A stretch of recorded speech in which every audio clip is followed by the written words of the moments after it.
Dobre ľudia, v dnešnom videu nič si nebudeme ukazovať, takže môžete to kudne odložiť a môžete si mi dať na hlasitosť alebo môžete si ma dať na sluchátka a pritom si niečo zahrať. Pretože toto video bude o rozprávaní, ďalšie tiež, takže bude to o tom, jak som získal týchto 19 odberateľov krásnych a jak som vlastne začal s YouTubeom. Prišiel som na neho tak, že jedna apka, ktorá mi doskytla animácie, tak som si ju proste stiahol.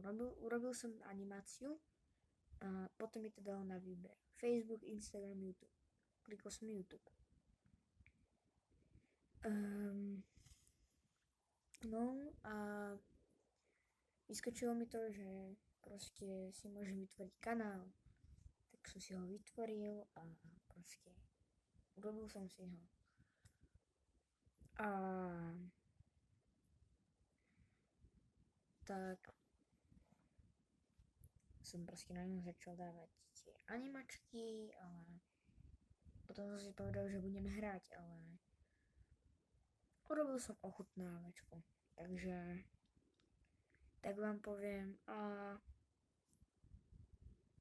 ochutnávačky mi celkom idú, ale neviem. Keby som mal niečo urobiť podľa vás, aby sa vám to páčilo a aj mne a aby som dosiahol 100 a aby ste vy ma mohli vidieť, tak no a proste som si začal dávať YouTube a potom som prvé video, kde som vlastne ochutnával, tak bolo, jak som ochutnával exotík, Fantom, na to video sa určite pozrite. Potom som ochutnával 3 nápoje Capri Sun čerešňové, bublinkové, Sparky, Fun a Chill a potom Hype a aj na to sa pozrite. Pozrite sa na všetky moje tieto animácie, ale ochutnávok a poslednú dobu točím iba ochutnávky. A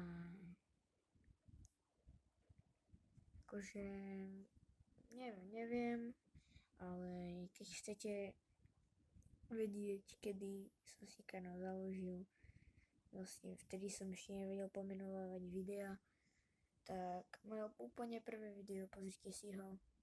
No nie, že pozrite, ale jak sa volá, tam je dátum, kedy vyšlo a malo by to proste vám ukázať, že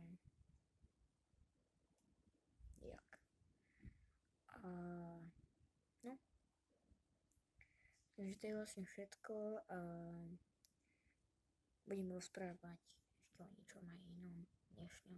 A to by bolo asi všetko.